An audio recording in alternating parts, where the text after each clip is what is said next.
안녕하십니까. 다음부동산 대표 조혜득입니다. 이번 시간에는 프랜차이즈 운영 요령에 대해서 설명드리도록 하겠습니다. 장사를 시작하게 되면 첫 번째로 고려해야 될 부분은 음식의 메뉴 선정입니다. 메뉴 선정 시 내가 경험해보지 않았고 지인들이 장사를 하지 않는 경우 정보를 얻기가 어려워서 프랜차이즈 업종을 선정하는 경우가 많습니다.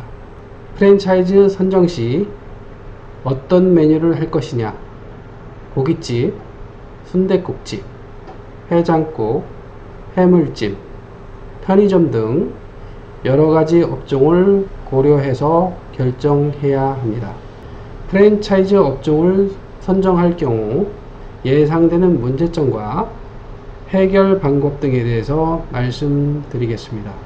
초보자인 경우 프랜차이즈를 하거나 개인 품목을 직접 하려 할 경우 아르바이트나 주변 지인을 통해서 직접 경험을 해보는 것을 권해드리고 싶습니다.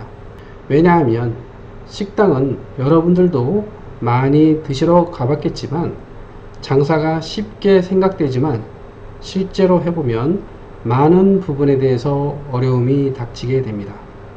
그래서 1년 정도 경험을 해보는 것을 권합니다.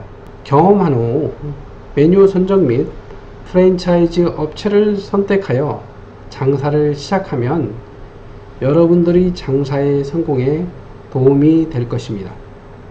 어쩔 수 없이 바로 진행할 경우에는 프랜차이즈 선정 후 프랜차이즈 본사의 기본 레시피 및 프로세스에 따라 진행하면 초보자가 쉽게 접근할 수 있습니다. 그렇지만 쉽게 접근한 만큼 매출 하락의 난관에 봉착했을 때 해결 능력이 떨어지면 실패의 지름길이 됩니다. 본사의 업무 프로세스대로 직원을 채용해서 주방 및 홀 관리 등 모든 관리를 직원들에게 맡기고 사장은 캐시만 관리하면 된다라고 생각하시는 분들이 의외로 많습니다. 실제 해보면 직원들의 관리 및 운영이 내 맘대로 처리되지 않아 특히 식당에 근무하는 이모들은 이곳저곳 왔다 갔다 하면서 산전수전을 다 겪어서 매우 드셉니다. 다 그런 것은 아니지만 말도 잘 따르지 않고 여러가지 어려운 부분들이 많습니다. 사장이 음식에 대한 지식, 식당 운영에 대한 지식이 없으면 거꾸로 직원들에게 끌려다녀서 제대로 운영도 못해보고 실패하는 경우가 많습니다.